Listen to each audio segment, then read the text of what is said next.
ये हमारे दलित पिछड़े वर्ग के लोगों को बेवकूफ बनाने की तैयारी है, उनकी वोट को लूटने की तैयारी है। ये कोई धार्मिक नहीं है। अगर धार्मिक होते हैं तो मंदिर छोड़ के गोरखपुर का ये लखनऊ की सत्ता में नहीं बैठे होते। आप सब लोग जानते हैं कि गुंडों को बचा नहीं पाओगे। मुख्यमंत्री मेरी बात को याद रखना। तब हम पे अधिकार नहीं थे। देश कब गुलाम हुआ? जब इस देश के बहुजनों को लड़ने का अधिकार नहीं था, उनको हथियार उठाने का अधिकार, तब गुलाम हुआ। आज गुलाम करके दिखा दो। अगर किसी की माने दूध पिलाओ देश की, चाहे वो चाइना, पाकिस्तान या कोई सा भी देश हो, जिसको गलत फहमी हो, अब गुलाम बना के दिखा। उस निकम्मे मुख्यमंत्री को परिवारों से मिलने जाने के लिए मजबूर कर दिया, जबकि उनकी सरकार में अभी तक गिरफ्तारियां नहीं हुई। भीम आर्मी को अब हम बहुजन सुरक्षा दल के रूप में भी उनसे काम लेंगे, लेकिन क्योंकि हमें आगे बढ़ना है और बहुत सारी महत्वपूर्ण बातें करनी है आपसे। एक षड्यंत्र जो किया ये बेनकाब होना बहुत जरूरी है।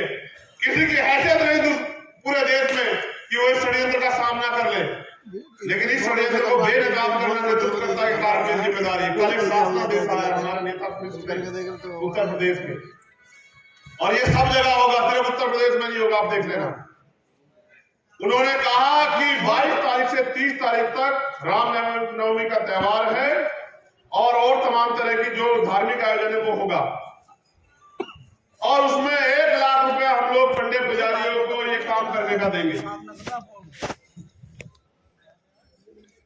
पहली बात, संविधान ये स्पष्ट करता है कि कोई भी धार्मिक कार्य किसी भी जाति धर्म का हो वो सरकारी खर्चे में नहीं हो सकता। ताले हाथ खोलो, दिमाग खोलो, हाथ मत जोड़ो, दिमाग खोलो।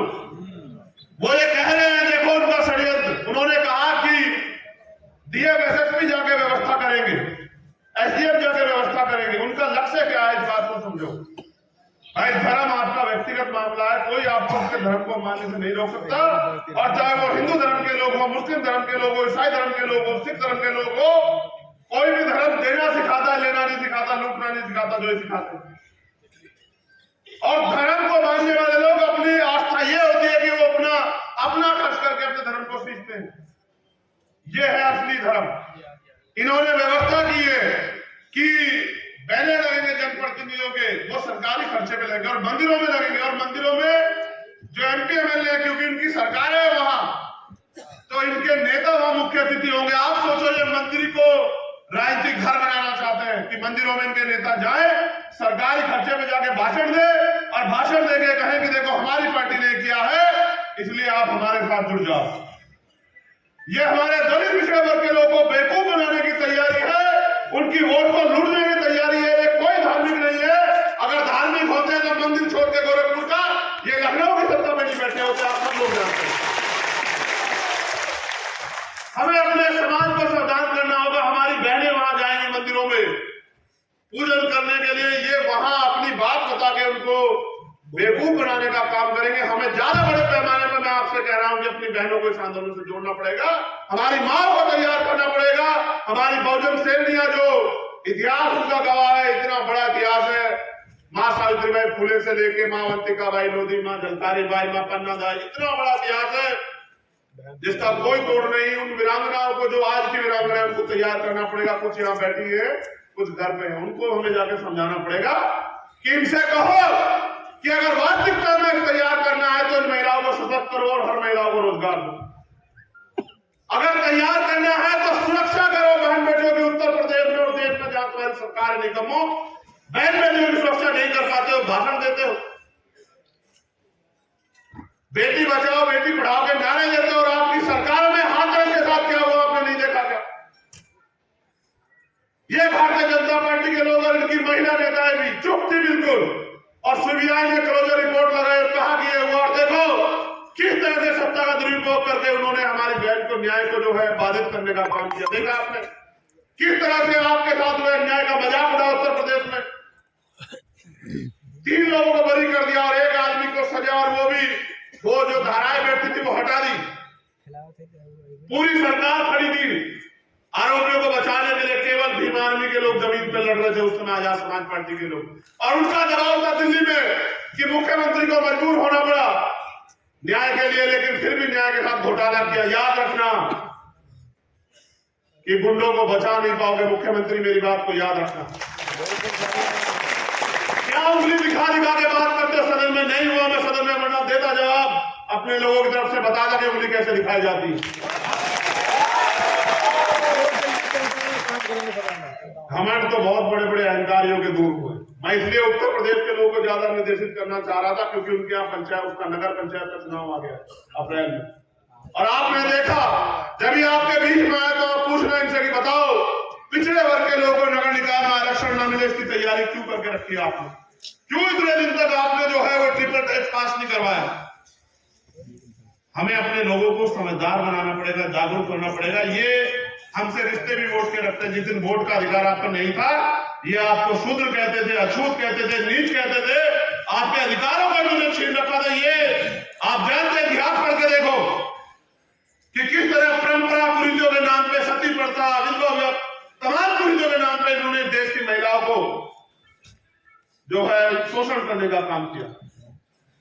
मेरे मूल निवासी बहुजन समाज के लोगों, अपने दिल पे हाथ रख के पूछो कि सती प्रथा के नाम पे अगर आज सती प्रथा होती और आपके घर में आपकी, अगर आपके घर में कोई बहन विधवा हो जाती, चाहे वो आपकी बहन हो, भाभी हो, माँ हो, उसको शंखलों में बांध के अगर जलती चिता पे लिटाया जाता तो आपके खाते पे क्या बीती, आपके दिल पे क्या बीती, आप सोच के देखो। क्योंकि तब हम पे अधिकार नहीं थे। देश कब गुलाम हुआ? जब इस देश के बहुजनों को लड़ने का अधिकार नहीं था, उनको हथियार उठाने का अधिकार, तब गुलाम हुआ। आज गुलाम करके दिखा दो। अगर किसी की माने दूध पिलाओ देश की, चाहे वो चाइना, पाकिस्तान या कोई सा भी देश हो, जिसको गलत फहमी हो, अब गुलाम बना के दिखा। ये गुलाम कब हुए हम? जब इनके हाथ में पावर थी और हम बहुजन लोगों को, दलित, पिछड़े, आदिवासी और अल्पसंख्यक लोगों को कहा कि तुम हथियार नहीं उठा सकते हो। आज तो हम अपने हकों के लिए लड़ने को तैयार हैं। बड़े पैमाने पे देश में बेरोजगारी, महंगाई और जो तमाम तरह की समस्या है वो बढ़ रही है, और उन पे काबू पाने के लिए सरकार फेल है, क्योंकि सरकार उन पे काबू पाना नहीं चाहती। इसलिए और भी बहुत सारी समस्या, जैसे पुरानी पेंशन की बहाली, पुरानी पेंशन बहाल होनी चाहिए। जैसे जिन लोगों पे जमीन नहीं है उनको जमीन मिलनी चाहिए। जैसे ठेकेदारी में आरक्षण की हमने मांग की, 1 घंटे बाद कर लेंगे। जैसे रोजगार करने के लिए जब सरकारी नौकरियां नहीं है, प्राइवेट नौकरियां नहीं है, तो बिजनेस करने के लिए हमारे लोगों को लोन मिले। जैसे इन घटनाओं का जिक्र किए बगैर बात पूरी नहीं हो पाएगी। जिस तरह से नफरत की आग में देश को झोंका जा रहा है, अभी जो घटना राजस्थान में घटी, जहां नासिर और जुनैद को तथा कथित गुंडे जो थोड़े से धन के लिए पशुओं की तस्करी करते हैं, उन गुंडों ने, जो तथाकथित गोरक्षक हैं, उन्होंने उन बच्चों को राजस्थान से उठाया, हरियाणा में लाके पीटा, फिर थाने लेके गए और थाने में ले जाकर पुलिस को उनको सौंपने का काम किया। उनकी हालत देख के पुलिस ने मना कर दी, तो उन दोनों बच्चों को बेल्टों से बांधकर उनको जिंदा जलाने का काम किया। पूरी दुनिया में अगर इस घटना को देखा जाए तो ये घटना इतनी निंदनीय है कि इसकी जितनी निंदा की जाए वो कम।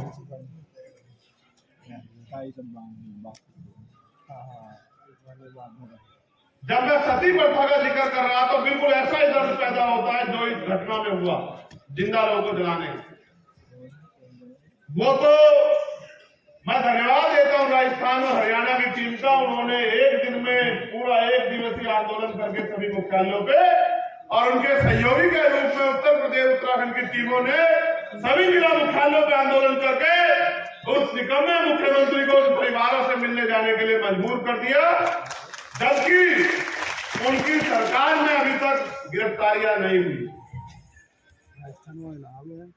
यहाँ मॉब लिंचिंग की घटनाएं होती है, यहाँ ग्रंथ साहिब की बेइज्जती की घटनाएं होती है, यहाँ तमाम तरह से हमारे गुरु घरों को, हमारे पवित्र स्थलों को ढाने की तैयारी चल रही है। बड़े पैमाने पे सरकार के लोग बसे हुए, जो 60-70 साल से लोग बसे हुए, बरेली बदायूं का एक मामला मुझे बताया साथियों ने, उन परिवारों को उजाड़ने का काम कर रही है। हल्द्वानी में जिससे उजाड़ने का काम किया, इन सब के खिलाफ भी हमें लड़ने की तैयारी करनी चाहिए और अपने संवैधानिक आंदोलन से सरकार को, इनकी सरकार की साजिश को नाकामयाब करना चाहिए। हमें जमीन पे जाके अन्याय करने वाले लोगों से, जो पीड़ित लोग हैं, उनकी आवाज बनना चाहिए, उनके साथ खड़ा होना चाहिए। जब नाइंसाफी हो, अन्याय हो, तो हमें जाति धर्म से ऊपर उठ के उनकी मदद करनी चाहिए। ये हमारी जिम्मेदारी होनी चाहिए। मैं एक भीम आर्मी के वरिष्ठ साथी यहाँ बैठे, सीनियर साथी, उनको भी एक आग्रह करना चाहता हूं कि वो अपनी पाठशालाओं पे ज्यादा काम शुरू करें। उन पाठशालाओं के जरिए हमारा नया कल तैयार हो रहा है, उन पाठशालाओं पे ज्यादा काम करें। उसके साथ साथ भीम आर्मी को अब हम बहुजन सुरक्षा दल के रूप में भी उनसे काम लेंगे। बहुजन सुरक्षा दल का क्या काम है, इसको जानने के लिए अब संगोष्ठियां जो है आप लोगों के बीच में रखी जाएंगी और भीम आर्मी के लोगों को, भीम आर्मी के हमारे नेताओं को, अपने कैडर को तैयार करना है कि वो अपने इस दल को, इस शक्ति को बहुजन समाज की सुरक्षा में समर्पित, अर्पित करने का काम करें। उस सुरक्षा दल के जरिए जो वोटों की लूट होती है, जो ईवीएम द्वारा वोटों की चोरी हो रही है, जो तमाम तरह से वोट कटवाई जाती है, या हमारे लोगों को डराया धमकाया जाता है, या फिर हमारे लोगों को जो अन्याय होता है, हमारे कार्यकर्ताओं को जो नुकसान पहुंचाया जाता है, झूठे मुकदमे लिख के जो जेल भेजा जाता है, उनके खिलाफ भी जो है निर्णय लेने की क्षमता उनको हम लोग देंगे कि वो निर्णय लेके इनके खिलाफ भी ताकतवर तरीके से काम करें। विकल्प के तौर पे, भविष्य के तौर पे हम पे जो अगले संकल्प है वो हरियाणा में आजाद समाज पार्टी काशीराम के आंदोलन को खड़ा करने का है। उड़ीसा, झारखंड में आजाद समाज पार्टी काशीराम के आंदोलन खड़ा करने का है। इसलिए मैं हरियाणा, उड़ीसा, छत्तीसगढ़ के साथियों से कहना चाहता हूं कि वो भी कमर कस ले, क्योंकि वहां भी राजनीतिक शक्ति की जरूरत है। क्योंकि जब तक राजनीतिक शक्ति नहीं होगी, तब तक वहां आपके हाथ अपने लोगों की मदद के लिए कलम की ताकत के साथ आगे नहीं बढ़ पाएंगे। इसलिए वहां भी आप तैयारियां कर लें। और मैं जो वहां प्रभारी है भीम आर्मी के जो प्रदेश के संयोजक हैं, उन सब लोगों से कहना चाहता हूं कि वो कमर कसे। अब आपको राजनीतिक शक्ति की जरूरत है समाज को अवसर देने के लिए, इसलिए आपको अपनी तैयारी को मजबूत करना चाहिए। उत्तर प्रदेश के जो साथी हैं, उनको नगर निकाय चुनाव की तैयारी मजबूती से करने के लिए तैयार होना चाहिए। भाई हरियाणा और छत्तीसगढ़, राजस्थान के, उड़ीसा के साथियों को अपने संगठन निर्माण कार्य में लगना चाहिए और मध्य प्रदेश, राजस्थान के साथियों को सत्ता प्राप्ति के लिए लगना चाहिए। उनको अपने पैरों पर खड़ा होने के लिए लगना चाहिए। उनको आर्थिक मनमुटाव त्याग करके निर्णय लेके अपनी ताकत बनाने के लिए तैयार होना चाहिए। करोड़ों माओ बहनों, बुजुर्गों, नौजवानों के आंसुओं, उनकी तकलीफों का ख्याल रखते हुए अपने आप को ताकतवर बनाने के लिए समर्पित करना चाहिए। ऐसा भी मेरा मानना है कि आप लोग करके मुझे दिखाओगे। 9 अक्टूबर को हमारी उत्तर प्रदेश की पहली रैली राजधानी लखनऊ में होगी। 9 अक्टूबर, आज हम लोग जिनकी जयंती मना रहे हैं, उनके परिनिर्वाण दिवस पे हम वहां की सरकार को भी ये बताएंगे कि अब उत्तर प्रदेश में भी आपका अन्याय, आपका झूठ हम लोग चलने नहीं देंगे। इसके लिए आपको दीवारों का, अपने शरीर का सहारा लेना पड़ेगा, तमाम तरह के छोटे साधनों का सहारा लेना पड़ेगा, सोशल मीडिया का सहारा लेना पड़ेगा। अभी से आपको लिखना शुरू करना पड़ेगा। 9 अक्टूबर लखनऊ चलो, लखनऊ पहुंच के लखनऊ के जरिए हमें उत्तर प्रदेश पे जो हमारे रहबर बने काशीराम साहब ने जो हमारी शक्ति तैयार की थी, तो षड्यंत्र द्वारा हमसे छीन ली गई, उस शक्ति को पुनः प्राप्त करना है, इसकी तैयारी भी हमें करनी चाहिए। इस तैयारी को रोकने के लिए दुश्मन भी एड़ी चोटी के जोर लगा लेंगे। इसलिए मैं आपको अभी से आगाह कर रहा हूँ कि आप अपने अपने जिलों में इस संदेश को आज से ही कहने का काम करें कि 9 अक्टूबर को हम लोग उत्तर प्रदेश की राजधानी लखनऊ में भी नीला सैलाब तैयार करके दिखाएंगे उत्तर प्रदेश के लिए। जिस तरह मध्य प्रदेश में हमने तय किया है कि मध्य प्रदेश में पहला आदिवासी मुख्यमंत्री आजाद समाज पार्टी काशीराम देगी और उसके साथ साथ एक पिछड़े वर्ग का उप मुख्यमंत्री, एक अनुसूचित जाति का उप मुख्यमंत्री और एक अल्पसंख्यक समाज का उप मुख्यमंत्री भी हमारी पार्टी वहां सरकार बनाने को देगी। और जमीन पे उसकी बड़ी तैयारी चल रही है। परसों छतरपुर में भी हम लोग बताएंगे कि अगर किसी पाखंडी को ये धोखा हो गया हो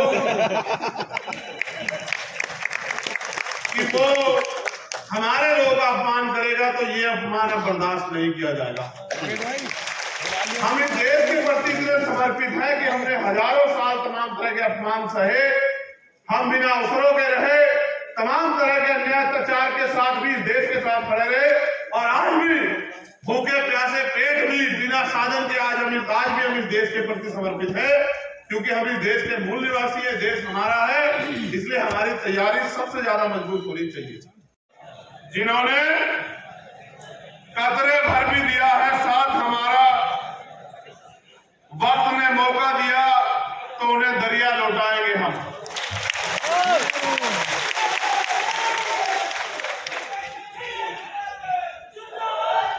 आज के दिन भाई जितेंद्र मेघवाल जी की हत्या हुई थी, आपको याद है ना?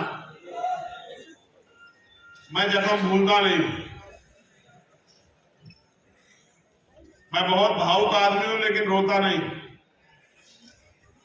क्योंकि रोने से आपकी चीख पुकार को सुनने वाला नहीं। आप इस देश में हजारों साल से रो रहे हैं। रोने चीखने चिल्लाने से कुछ होने वाला भी नहीं। अगर आप वास्तविकता में आपके अंदर क्रांति की ज्वाला है, आप कुछ करना चाहते हैं, तो फिर अपने आंदोलन को कामयाब करने के लिए मेहनत कीजिए। किसी के इंतजार मत कीजिए कोई बड़ा नेता आएगा तभी आप काम करेंगे।